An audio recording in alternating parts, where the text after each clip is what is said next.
नमस्कार, मैं हूं अर्जिता मिश्रा। आप देख रहे हैं सी न्यूज़ भारत। वक्त हो चुका है न्यूज़ बुलेटिन का। जानते हैं फिलहाल की न्यूज़ बुलेटिन पर। बाबरी विध्वंस के आरोपियों को सौसम्मयी रिहाई के लिए आचार्य पीठ श्री तपस्वी जी की छावनी में जगत गुरु परमहंस आचार्य जी ने किया हिंदू राष्ट्र हिंदू विजय महायज्ञ का विशाल आयोजन, जहां आयोजन में अयोध्या के कई संत समाज के लोग शामिल रहे। अयोध्या से सी न्यूज़ संवाददाता संतोष पांडे की रिपोर्ट।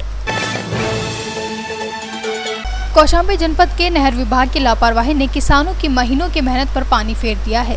साथ ही जिला प्रशासन, सेतु निगम व रेलवे विभाग के माथे पर चिंता की लकीरें खींच दी हैं। बता दें, सिराथू तहसील के सयारा मीठेपुर गांव के नजदीकी निचली रामगंगा नहर की पटरी कटने से खेत के रास्ते पानी नवनिर्मित रेलवे ओवरब्रिज के नीचे जा पहुंचा, जहां पानी का तेज प्रवाह ओवरब्रिज के पिलर को प्रभावित करने लगा। इतना ही नहीं, नहर का पानी दिल्ली हावड़ा रेल रूट के नजदीक पहुंच गया, जिससे रेल लाइन की मिट्टी कटने का अंदेशा हो गया है। बता दें, नहर के पानी का रौद्र रूप देखकर प्रशासनिक महकमे में हड़कंप मच गया। वहीं सोमवार की देर रात जिलाधिकारी समेत सेतु निगम व रेलवे के आला अधिकारियों की टीम मौके पर पहुंची, जहां पूरी रात नहर के पानी के प्रवाह को रोकने की कोशिश की गई। कई घंटे बीत जाने के बाद मामूली रूप से नहर के पानी को रोका जा सका। इसी बीच नहर का पानी गांव के अंदर जा पहुंचा, जहां गांव की गलियों में पानी भरने से रास्ता बंद हो गया है।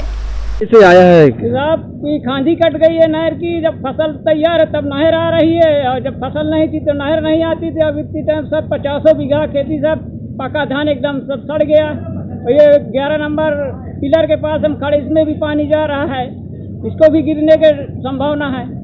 अभी तक कोई अधिकारी आपके पास आया? अभी तक कोई नहीं है अधिकारी आया साहब, यहाँ लेखपाल भी नहीं आया? कोई नहीं आया अभी। आपका नाम? हमारा राम प्रसाद नाम है। कौशाम्बी से सी न्यूज़ संवाददाता राम बाबू श्रीवास की रिपोर्ट। महाराजगंज जनपद के कोल्लोई थाना क्षेत्र अंतर्गत ग्राम सभा बड़गो में एक मजदूर व्यक्ति को गांव के ही कुछ दबंगों द्वारा मारपीट कर घायल कर दिया गया। वहीं बीच बचाव के लिए आई उसकी पत्नी को भी मनबड़ों ने नहीं बख्शा। जहां मिली जानकारी के अनुसार कोल्लोई थाना क्षेत्र के बड़गो निवासी विपिन चौरसिया पुत्र लालचंद सोमवार को घर जा रहा था कि पहले से ही घात लगाए बैठे गाँव के ही हरिश्चंद्र पुत्र मोतीलाल, लालजी पुत्र हरिश्चंद्र, अखिलेश पुत्र हरिश्चंद्र समेत अनिल ने पहुंचकर उस पर लाठी डंडे से वार कर दिया, जहां बीच भराव में आई पीड़ित की पत्नी को भी मारपीट के घायल कर दिया। बता दें, घायल युवक विपिन ने कोल्लोई थाने पर तहरीर देकर कार्रवाई की मांग की है।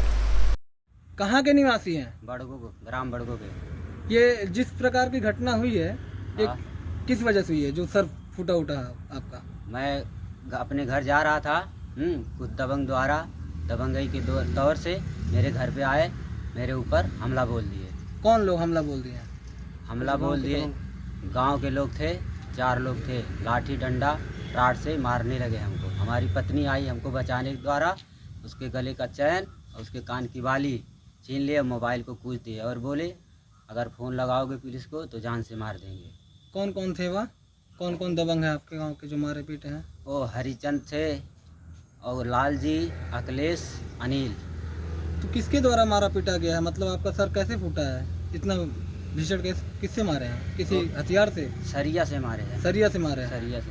अच्छा, तो इसकी शिकायत आपने थाने में की है? हाँ, थाने में किया। तो क्या आश्वासन दिया गया? सुबह से अभी कोई कार्रवाई नहीं हुई। क्या कह रहे हैं कोल्लोई थाना अध्यक्ष, क्या कह रहे हैं? वो तो कुछ नहीं बोले। वो 1,000 रुपया ले चुके, फिर हमको मुलायजा के तौर पे भेजा गया। उसके बाद में मुलायजा भी नहीं हुआ, और वहाँ से लौट कर आए तो बोले कि 1,000 रुपया और दो। किसके द्वारा पैसे की डिमांड की जा रही है आपसे? ये तिवारी जी बोले 1,000 रुपया ला कर दो, 1-2 घंटे के अंदर साहब को देना है। हाँ, उसके बाद में अभी कोई सुनवाई नहीं हुई। आपका कहने का मतलब है सुबह से आप शाम हो गया, सुबह से आप 1,000 रुपया दे चुके हैं? हाँ, 1,000 रुपया दे चुका। और तिवारी जो वहाँ पर तैनात हैं, तिवारी जी कौन है? ये सिपाही हैं? हाँ, सिपाही तिवारी। इनके द्वारा 1,000 रुपये की डिमांड और की जा रही है? हाँ, और की जा रही है। अच्छा, किस वजह से ये पैसा लिया गया? किस नाम पे पैसा लिया गया आपसे? 500 रुपया लिया गया। एक जो मैं दरखास्त डाला था, जो मैं लिखवाया था, जो सही तौर पे था, उसको दूसरे तौर पे लिखे तिवारी जी खुद लिखवाए अपने बोलकर, और जो मेरे दरख्वास्त में था उसको बदल दिया गया। और उसके बाद बोले कि 500 रुपया दो, उसके बाद में तब तुमको मुलाहिजा कराता है। अच्छा, मतलब आपका कहने का मतलब है कि आपने जो तहरीर दिया थाने में उसको बदल दिया गया, उसके उपरांत दूसरा तहरीर लिखवाया गया। हाँ, दूसरा लिखवाया गया, जिससे आप संतुष्ट नहीं है? नहीं है संतुष्ट हम। ठीक। आपके पति को जब मारा पीटा जा रहा था दबंगों द्वारा, तो आप बीच बचाव करने गई थी? जी। तो क्या हुआ? आपको भी मारे पीटे हैं? जी, हम भी गए बचाने, उसके बाद मुझको भी खींच कर मारने लगे। आपको भी मारे पीटे हैं? हाँ। और आपके साथ क्या हुआ, क्या घटना घटी है? और कान का जो बाली है वो भी छीन लिया गया, गले का मंगलसूत्र है छीन लिया गया। और मोबाइल भी फोड़ दिया गया मेरा। अच्छा, तो इस संबंध में जो है थाने पे जो है शिकायत की है? जी हाँ। तो क्या कार्रवाई हुई अभी तक? अभी तक तो कुछ नहीं हुआ। महाराजगंज जिले से सीनियर संवाददाता देव की रिपोर्ट।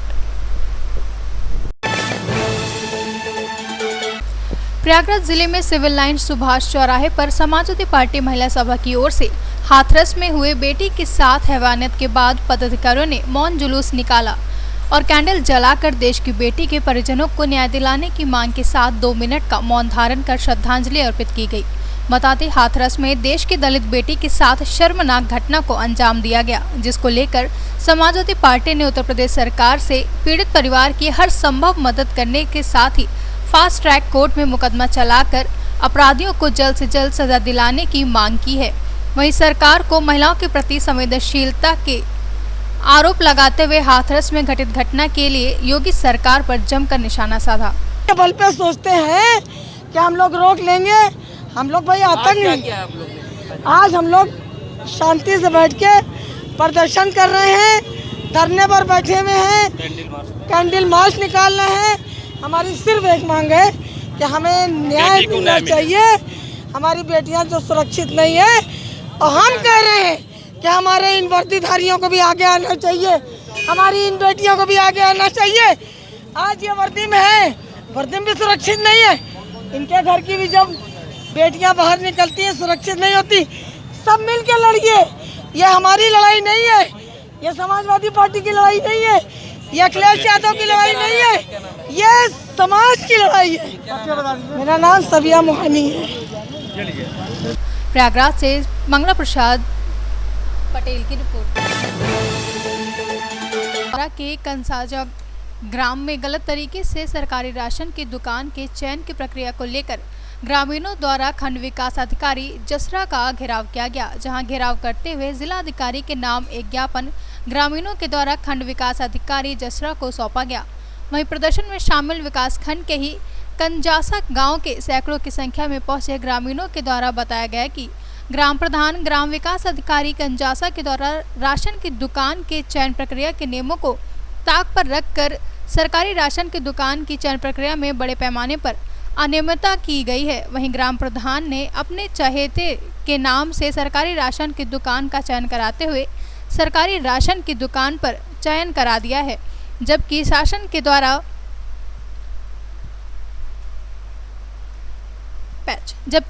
द्वारा जो सर्कुलर जारी किया गया था वह समूह के माध्यम से राशन की दुकान का चयन होगा। वहीं प्रस्तावित किया गया था कि जिसके विरोध में उन सभी ग्रामीणों के द्वारा आज जिलाधिकारी के नाम संबोधित एक ज्ञापन सौंपा गया है। क्या कारण है, क्या उसके बारे में बताएं? हाँ, हम इसीलिए है कि मेरे गांव का जो कोटा शो होना था तो समूह के माध्यम से होना था, जिसमें हमको ये चीज़ नहीं बताया गया कि गांव के लोग भी सपोर्ट करेंगे, लेकिन ग्राम सभा पंचायत के मेरे जो ग्राम सभा प्रधान जी हैं वो हमसे बोले कि जो चीज़ है मेरे ग्राम का आदमी सपोर्ट करेगा, जिसको सपोर्ट कर देगा वही आदमी लेगा। तो बाद में क्या हुआ कि नहीं अपने समूह से होगा, तो हम लोग अपना समूह लेके बैठे थे, लेकिन प्रधान के सपोर्ट से और जिसके पक्ष में थे प्रधान जी, और दूसरों के देने के लिए जो समूह में नहीं था उससे वोट पड़ा के उसको कोटा सपोर्ट कर दिए। आपका परिचय? अभिषेक कुमार निषाद, फ्रॉम टू कंजासा। कौन से गांव का मामला है? फ्रॉम टू कंजासा। अभी आपको ज्ञापन सौंपा है जी। अब इसमें जो आपने जिला अधिकारी महोदय के दिया है, अब इसको जो हम जिला अधिकारी महोदय तक इसको भेजेंगे, इसको भेज दिया जाएगा, क्योंकि ये जिला अधिकारी को आपने दिया है ना, तो इसको हम अपने माध्यम यहाँ से जिला अधिकारी महोदय को भेज देंगे। ठीक है ना। बस। प्रयागराज से सीनो संवाददाता राकेश की रिपोर्ट। जनपद बिजनौर में गन्ने की खेती के विकल्प के रूप में जनपद के किसान अन्य खेती का विकल्प ढूंढ रहे हैं, जिनमें कुछ किसानों ने गन्ने की खेती के स्थान पर केले की खेती शुरू कर दी है। वहीं गन्ने की खेती से अब किसान परेशान महसूस कर रहे हैं। समय पर गन्ने का भुगतान किसानों को नहीं मिलना उनकी समस्या बनती जा रही है, इसलिए विकल्प के रूप में अन्य फसलों का चयन किसान करता जा रहा है। ये केले खेती आप कर रहे हैं? हाँ, ये केले खेती का तो बात ये है, गन्ने की खेती से किसान का मन ऊपर दिख रहा है, इसलिए हमने गन्ने के विकल्प के तौर पर ये केले खेती शुरू की है। और हमने ये पिछले साल जो है 2019 में 25 जुलाई को लगाया था और लगभग इसको 13 महीने लगा के बीत गए हैं और जो केले भी आने शुरू हो गए हैं और बड़ा अच्छा है। और देखते हैं इसकी बाज़ार में क्या डिमांड होती है तो कितना ऐसा लाभ मिलता है। हम गन्ने में कितना है, एक बीघे में कितना गन्ना अधिकतम पैदा किया जाता है? अधिकतम तो गन्ना 60-70 कुंटल से ऊपर नहीं होता, 60-70 और उसमें जो है गन्ने के मुकाबले ज़्यादा लागत आती है इसके मुकाबले केले के, इसमें लागत कम दिख रही है हमको। अच्छा, सारे व्यय बहुत कम है। हाँ, खर्च भी कम है। हाँ, खर्च भी कम है, तो इसमें प्रोडक्शन ज़्यादा होगा। हाँ, देखते हैं क्या होता है, पहली बार का अनुभव कर रहे हैं हम केले खेती का। अच्छा, अन्य किसी की जानकारी मिली है आपको पहले? हाँ, जो जाफरपुर के राजेंद्र सिंह हैं वो बहुत स्मॉल स्केल पर जो है, हाँ, लार्ज स्केल पर इसकी खेती करते हैं और बड़ा अनुभव भी है उनमें इस बारे में। इसमें ज़्यादा लाभ है गन्ने में। हाँ, गन्ने की अपेक्षा ना तो मार्केटिंग, बाजार में ले जाना, ये सब, हाँ, सब कुछ यहीं से होता है, सुविधापूर्ण है। हाँ। ठीक है, धन्यवाद। बिजनौर से सीनो संवाददाता रविंद्र कुमार की रिपोर्ट। हाथरस जिले में दलित युवती के साथ गैंगरेप व हत्या के विरोध में जलेसर के वाल्मीकि समाज ने विरोध प्रदर्शन किया। सपा कांग्रेस ने किया समर्थन और एसडीएम को सौंपा ज्ञापन। एटा से सीनू संवाददाता राघवेंद्र अग्रिया की रिपोर्ट। गरीबी के चलते अनेक नौनिहाल प्रतिष्ठानों पर कार्य करने के लिए मजबूर हैं, जहां जिला श्रम अधिकारी ने मऊरानीपुर शहर में चेकिंग के दौरान प्रतिष्ठानों पर कार्य कर रहे 1 दर्जन से अधिक बालकों को पकड़ा। बता दें, श्रम अधिकारी डीपी अग्रही ने बताया कि 1 सितंबर से 30 सितंबर तक शासन के आदेश थे, जिसके चलते प्रतिष्ठानों पर 18 वर्ष से कम आयु के कार्यों में लगे बच्चों की जांच कर प्रतिष्ठान मालिकों के खिलाफ कार्रवाई की जाएगी, जिसमें 20,000 रुपये तक का जुर्माना और 2 साल तक की सजा प्रतिष्ठान मालिकों को हो सकती है। जिसके चलते 1 दर्जन से अधिक बच्चे कुछ स्थानों पर काम करते हुए पाए गए हैं। वहीं उक्त बालकों के परिवारों से संपर्क कर उनके पुनर्वास सहित बालकों के उत्थान की व्यवस्था की जाएगी।